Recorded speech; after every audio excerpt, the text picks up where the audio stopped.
Hello everyone, what if I told you that you can now query your knowledge base not only about the text in your documents, but also about the images they contain? With Vision Rag, that's now possible. Okay, let's take for example PDF document that discuss the wonderful works of Stephen Hall, that actually is one of my favorite architects of the past. As you can see, the document contain both text and images, like technical stuff, some pictures, some plan, some sections and other stuff. Imagine if you wanted to ask specific information about the images. For instance, you might want to ask, find me a floor plan that includes a tea store and a gaming space. What are the adjacent or connected rooms? Expand the search step by step, describing each adjacent node.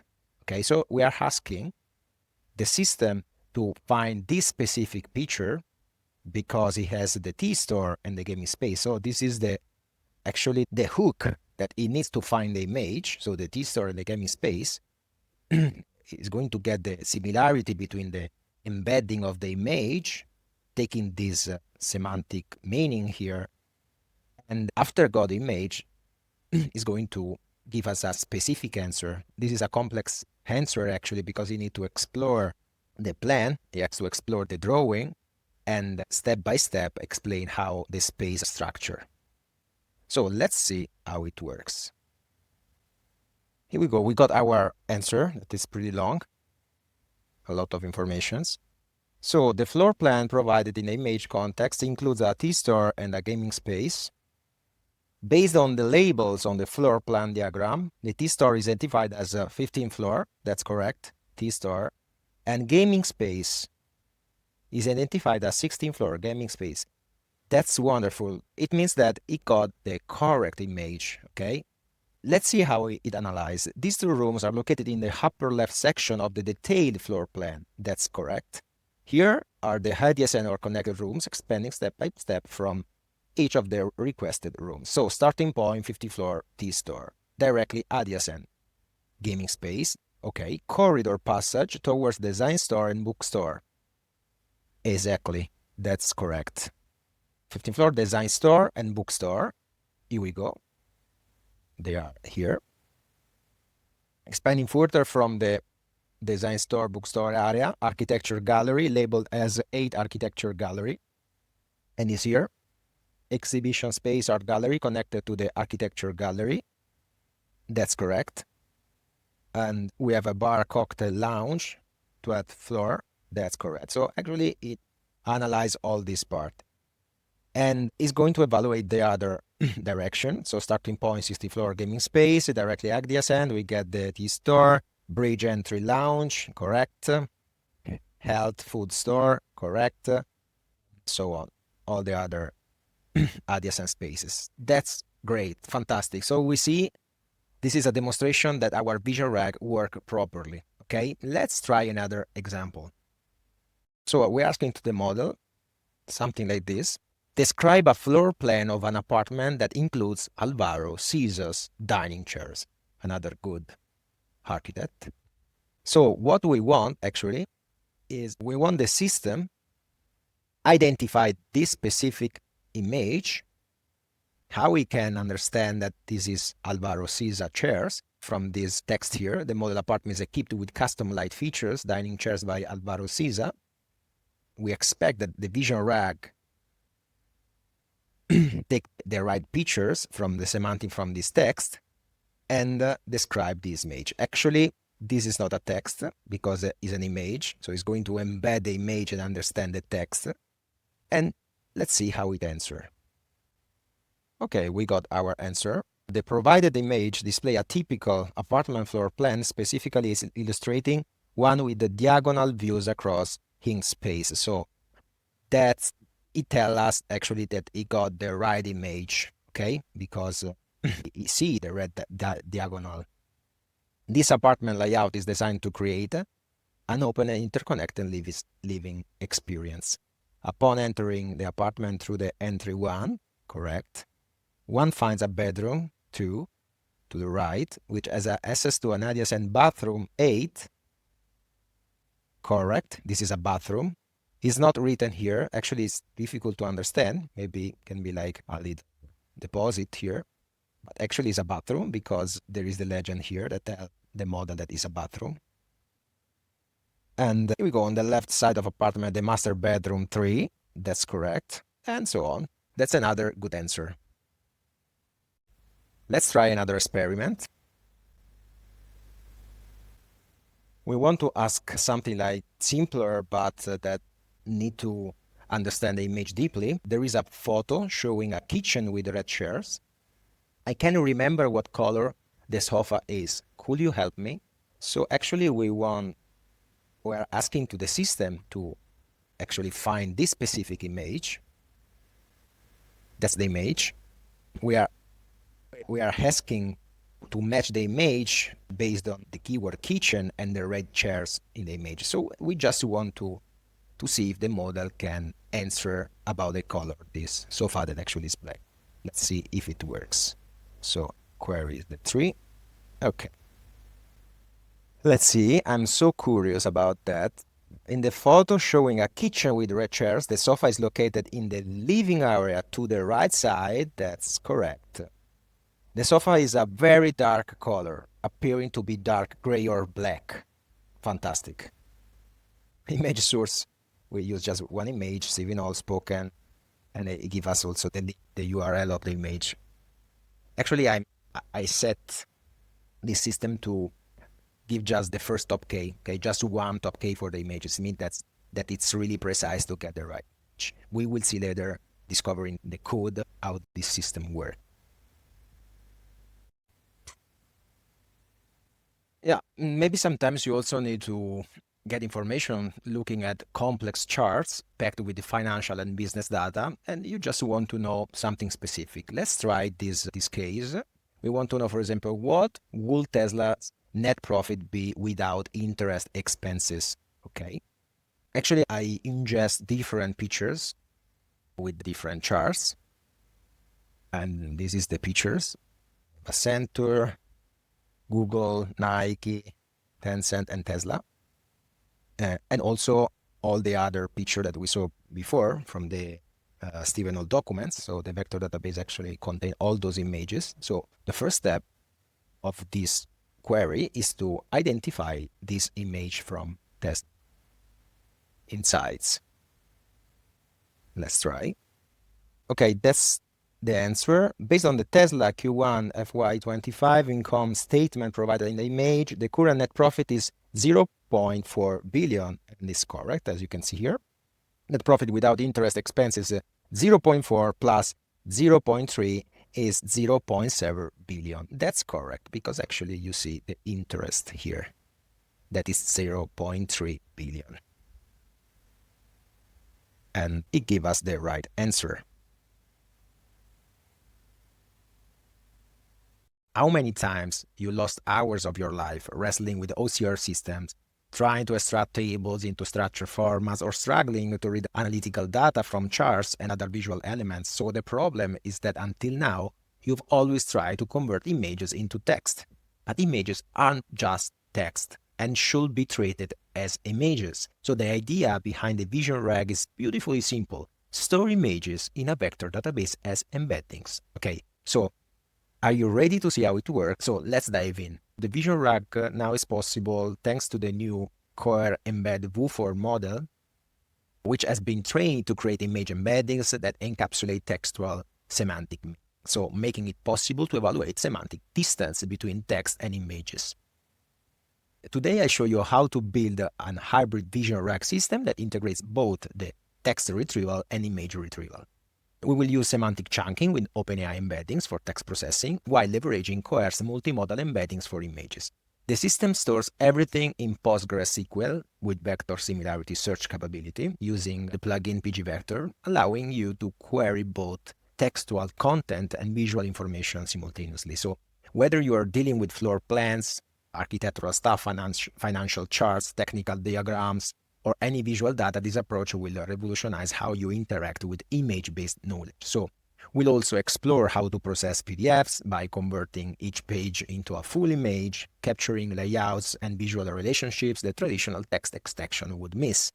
By the end of this tutorial, you will have a complete Vision Reg pipeline that can handle mixed media queries and provide contextually rich answers from your visual knowledge base. You can download a ready-to-use repository that I've prepared for you. You will find in the link in the description below. The repository includes a complete ingestion pipeline for both PDF files and images, which creates dual embedding tables in a Postgres database. The system also includes a powerful query script that performs dual retrieval for both text and image embedding. We will see how it works under the hood, and we will analyze together the code repository. Now let's start analyzing the workflow to understand exactly the concept and how our Vision Reg system operates under the hood. So the user query is first split into two paths. One path deals with text, okay, and the other with images. On the text side, the query is converted into an embedding, basically a mathematical vector, as a normal embedding for text, which is then compared against a database of text embeddings that are previously generated from the document using a model like Cohere Embed 4 or any similar text embedding model. This step is called text ingestion, and it allows us to break down the document into chunks, generate embeddings for each chunk, and store them in a vector database. When the query comes in, we run a similarity search to find the top K most relevant text chunk. Now, in parallel, we do something very similar with images. Okay? The document's images are processed using an image embedding model, the specific Cohere Embed 4 that give us this powerful feature, and the embeddings are stored in a separate vector database for images. When a user submits a query, we also create an image embedding for the query, and if relevant, and run a similarity search against our image embedding database to find the top key images. So now we have a selection of the most relevant text chunks and the most relevant images from the document, all chosen based on how similar they are to the original query. The next step is where the magic happens, actually. We feed both the top text chunk and the top images into a powerful multimodal large language model. And this could be Gemini 2.5 Pro or OpenAI GPT-4o or 4 Mini, any multimodal LLM actually. The model then processes all this retrieved information together, so it gets the context that actually is the user query. We will see how to create a prompt in the user query, the text chunks, the images, and give us the correct answer as you saw before in the example. So this workflow ensures users get the most relevant answers, not just from text, but also leveraging the power of visuals, all in a single seamless system. So that's how Vision Reg works from query to the final answer. So let's start with our code walkthrough. We start from main py. This file actually serves as the entry point and orchestrator for the entire Vision Reg system, bringing together all the components into actually a unique workflow. It initializes both the ingestion pipeline, unified ingestion pipe, and the query system RAG query, creating a complete end-to-end RAG application. So the script first processes document from docs folder with the ingestion, converting PDFs and images into searchable embeddings stored in the database. So we can decide to activate ingestion and query independently from config file. Let's start with the ingestion pipe. The unified ingestion pipe class is the main entry point that coordinates the entire ingestion process. Let's start with its initialization and then follow the execution flow. In the initialization, actually set up complete processing pipeline. Each component has a specific role, like the PDF processor, extract the raw content, text ingestion, image ingestion, and the extracted images directly prevents clutter and naming conflict. This line stores the folder path where the documents are located. The set config actually provide configuration or fall back to default settings. Initialize all three class, okay? And actually the set extract the image dir actually keeps extracted images organized and separate from source files. And yeah, the make clears created directly if it doesn't exist. The main processing method is process all files. This method implements a flexible processing strategy that can handle different types of content and different processing modes. It also provides complete tracking of what was processed, which is crucial for debugging and monitoring. This method discovered all files from the doc folder. This initialized list to track processed document IDs, and it processed the PDF first. Okay, it logs what is currently processing for visibility, and this actually check the configuration. So should we treat each PDF page as a whole image? And the alternative approach is to convert PDF pages to images for vision models. And if this parameter is false, it's going to divide the text and image into different paths. This extend actually add the resulting image IDs to our collection. Else, this is the standard approach. So it extracts text and images separately. So the PDF processor actually return, okay, a dictionary with extracted content. This actually process any text content found in the PDF. The text ingestion pipe chunks text and creates embedding, okay? And after this, it adds the resulting text chunk IDs to our collection. We also have this part that actually process any images extracted from the PDF at the same way, actually. And we go straight to this part, that is, it processes standalone images, not from PDFs, if you find some images directly from the directory. So it processed the single image file, this line, and add to the collection if processing was successful here. And at the end, it returned a summary of what was processed. So let's go to the important method that we mentioned here, that is get all file from docs. We can find here. Actually, this method provides intelligent file discovery that handles nested folder structure, supports multiple image form, and prevents processing duplicate. So the recursive search means you can organize your documents in subfolders however you like. Let's see detailed. This check if docs folder exists, create if doesn't exist. And this part create the directory and any necessary parent directories and return empty list since we just created empty folder. And we go here to this section. Actually find all PDF files recursively in the docs folder. The globe with double star here means that the search in all subdirectories too. Okay. And here define all image file extensions we want to support. It search for each image extension recursively. So here it create a specific pattern to search for this extension in all subdirectories, and it add all files matching this pattern to our list. After this, it filter out images from extracted images directory to avoid processing duplicates, and we don't want to process, of course, images we already extracted from PDFs. And at the end, it return organized file lists. So we have another method here that is called process, just see before, process PDF as page images. Actually, when enabled, this method treats each PDF page as a complete image, which can be better for visual model in some situations. And we import the library PDF to image, and we get the PDF file name without extension for naming converted images. And here we convert all PDF pages to images.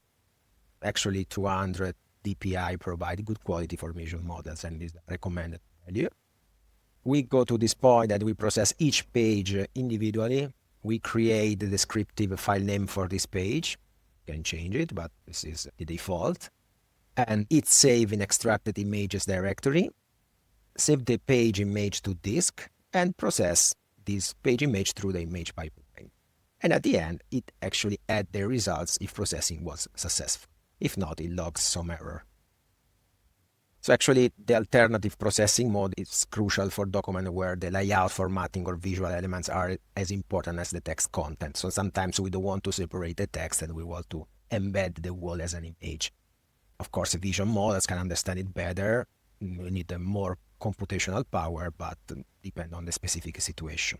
After that, we are going to analyze the image ingestion pipe, that is this class. This class actually specializes in processing images and converting them into searchable vector embeddings. So let's explore how it works. We have, of course, the initialization of the class. Actually, here we initialize the Cohere client for generating image embeddings. We use the Cohere's embed V4 model that can understand visual content, and it's the core of our vision RAG. We establish a database connection. This is the database connection string, environment variable, and we store a reference to docs folder. And actually here we verify that database is properly set up and accessible. This is just a verified database connection for the images. And we go to our core, that is actually the computing image embeddings. The function is this one, compute image embeddings. This is where actually a magic happens, so converting images into numerical vectors that capture the semantic meaning. We convert the image to base64 format required by Cohere API. Base64 encoding converts binary image data to text. And we call the Cohere Vision Embedding API. It lists of the base64 encoded images, specify we are processing images, is the mode that we have to choose for this specific case, and we request floating point embeddings. Then extract the embeddings vector from the API response and convert to NumPy array for easier manipulation. After this, verify if we got the expected number of dimensions, okay, that is 1536, and it returns the embedding array. With this class is where visual content becomes searchable. Let's go to the storing image data and embedding parts. So the function is called store image embedding. This method stores both the embedding for search and the original image data for retrieval.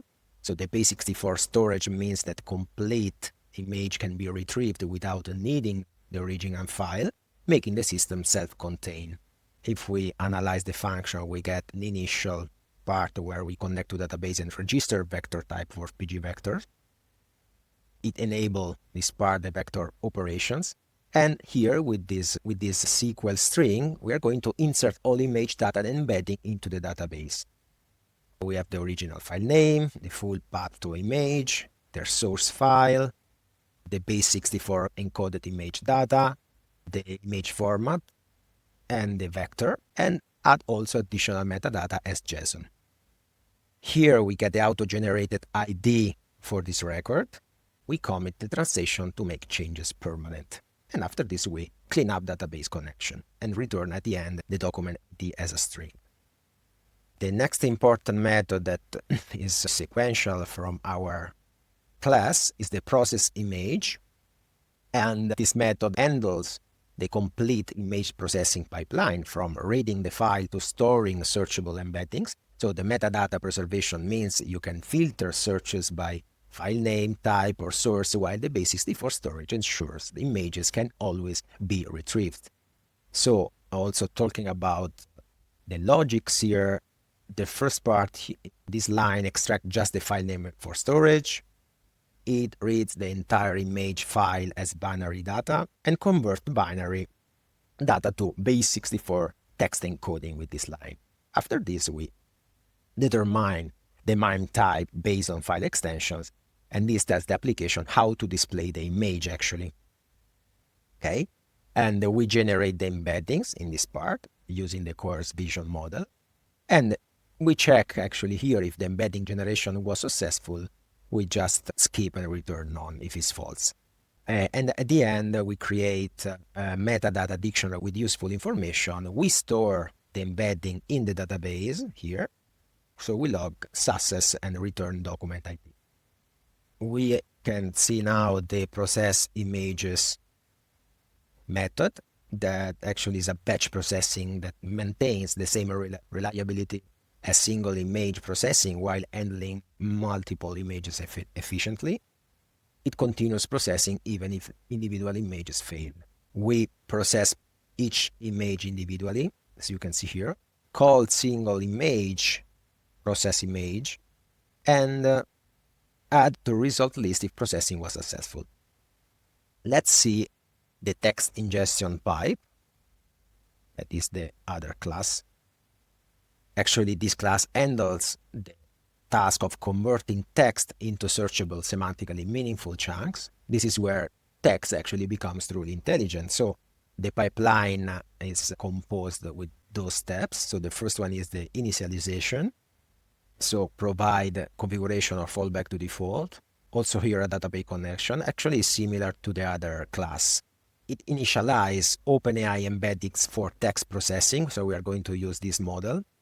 Actually, the text embedding tree large produces 3072 dimensional vectors. So this model understands semantic meaning, not just word matching. After this, we initialize the semantic chunker. This is the actually smart part. Instead of splitting text with fixed chunks, it understands content meaning and divide the chunks with meaning clusters. We go to the chunk text function that is here. Actually, this function is fundamentally different from simple text splitting. The semantic chunker uses AI to understand when topics change, creating chunks that are conceptually complete. So it means each chunk contains a complete thought or concept, leading to much better search results. This line actually keeps the process if the text is empty. It uses semantic chunker here to understand, as we saw, the topic boundaries. Extract the actual text content from document objects, filter out chunks that are too small to be meaningful here, and for example, very small chunks usually don't provide useful context. At the end, we log the result. We also log eventually the error. Let's go to the compute text embedding.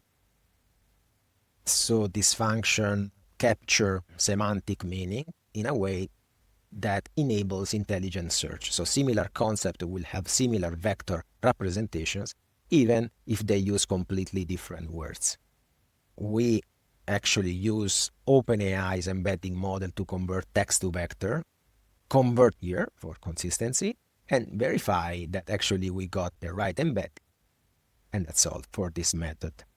After this, we have also the store text embedding that is similar to the image one. Connect to the database, insert the text chunk, it's embedding into the database, and the C is going to get the generated documents here and make changes permanent. We also have another important method that is process text. Actually, this method, this is a pipeline that transforms raw text into intelligent searchable knowledge. Each chunk becomes separate searchable unit while maintaining its context within the larger document. So we have some supporting components like helpers. We have the image processor here.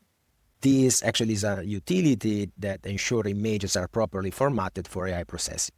The resizing prevents memory issues from API errors, while basically for encoding creates the format needed by vision. So after the ingestion file, we analyze the query file that actually is a query system for Vision RAG that works by converting user question into vectors, embeddings as a first step, search in a PostgreSQL database for similar text chunks and images separately, ranking result by semantic similarity, so we get the top K, both for text and images, feeding the most relevant context to an AI model, to the multimodal model, and generating the comprehensive answer that combines information from multiple sources. So let's follow the code execution starting also here from where a user asks a question through the query method. Let's talk about the class initialization first. So before we can process any queries, the system needs, of course, to be initialized with all its components. And we have config actually load the configuration, get the database string also here, initialize the length chain components using text embedding tree large for the similarity search. initialize the appropriate AI model based on the configuration. You can see on config by, actually we have two solutions, two possible solutions, but you can integrate any other models callable by API. Now we have OpenAI and Google. And after this, we have the main method that is query. This is where everything starts when a user asks a question.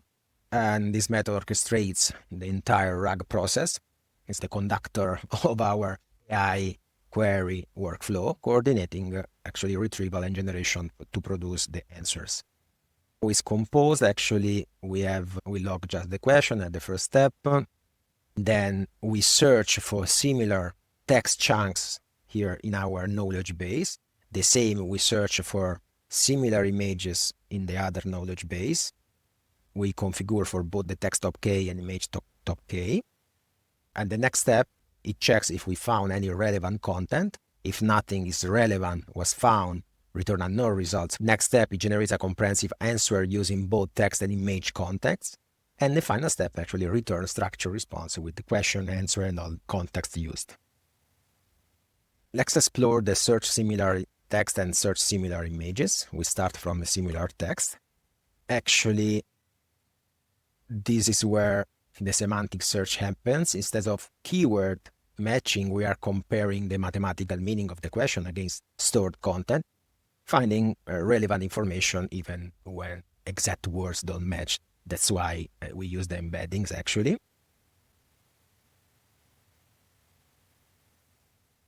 So the first step, we convert the user question into a vector.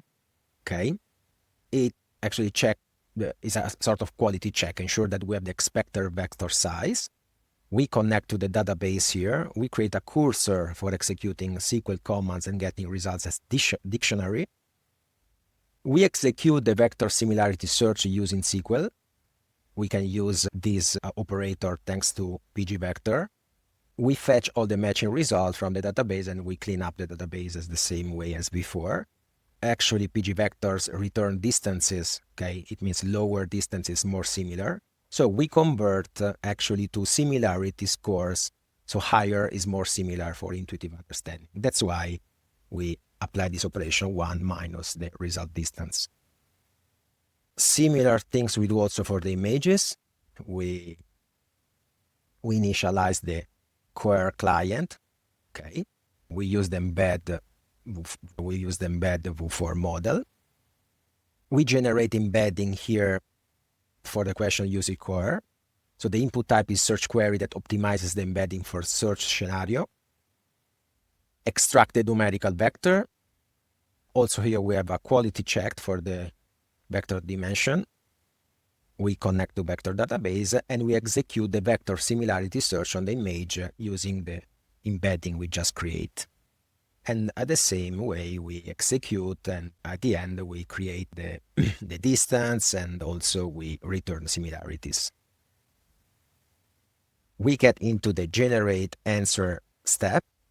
Okay, this method decides which AI provider to use for generating the final answer, depending on our config file. So different AI models have different strengths. This router allows the system to use the best model for each task. I test both. Actually, we need a multimodal. I test O4 Mini and Gemini 2.5 Pro. And actually, I like Gemini better because it gives better understanding of the images. So let's discover only the generate answer with Gemini. That is here. We initialize the prompt component list. Okay. We add some context, okay, to the prompt, and we format each text chunk with metadata for the AI model. And here we create the main instruction prompt. Answer the question based on the provide text and image context. Don't use Markdown. Please provide enough context for your answer. We put the question and we put the main prompt here, concatenate all and join the prompt parts. So the full prompt is going to be this array, this list. And in this step, we add images to the prompt. Actually, Gemini can process images natively. So we are going to convert base 64 encoded image data back to PIL image format. and we add the image directly to the prompt. So the next step here, generate a response using the multimodal capabilities. The full prompt here contains both text and images, and we get the result, the response.text. We skip the generate answer with OpenAI, similar. We have this helper function that is bake64 to PIL image. And so image are stored as base64 encoded strings in the database for efficiency, but actually this method converts them back to a format that AI models can actually understand and see and analyze. We have reached the end of this Vision Rec tutorial. I hope you enjoyed it and understood actually the logic behind this extremely innovative system. So don't forget to download the repository, run the code, and experiment with your own ideas. Thank you, and see you in the next tutorial.